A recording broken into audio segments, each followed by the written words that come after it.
Salam dəyərli izləyicilər. Bugünkü buraxılışımızda həmkarım Jalə Nəcəfli ilə birlikdə vətəndaşların ETX-yə ən çox müraciət etdiyi mövzulardan danışacağıq. Jalə xanım, vətəndaşlar ETX-yə necə müraciət edə bilər və nələrə diqqət yetirməlidir? Müraciətlər şəxsən poçt, e-poçt və ya elektron təhlükəsizlik xidmətinin rəsmi veb saytı vasitəsilə təqdim oluna bilər. Elektron müraciətlər info@cert.az ünvanına və ya veb saytımızın əlaqə bölməsinə göndərilə bilər. Bu zaman ad, soyad, ata adı, ünvan və əlaqə vasitəsi mütləq göstərilməli, mövzu hissəsi boş saxlanılmamalıdır.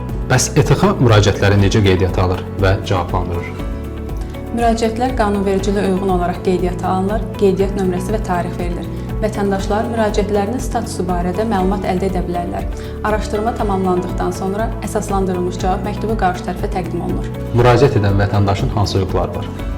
Əlavə sənəd təqdim etmək, baxılmasının dayandırılmasını istəmək, yenidən müraciət etmək və sənədlərlə tanış olmaq hüququ vardır. Qərardan narazı qalarsa, inzibati və ya məhkəmə qaydasında şikayət edə bilər. Fərdi, yəni ailə və peşə sirri kimi məlumatların məxfiliyi qorunur. Müraciətin effektiv araşdırılması üçün vətəndaş nələrə diqqət yetirməlidir?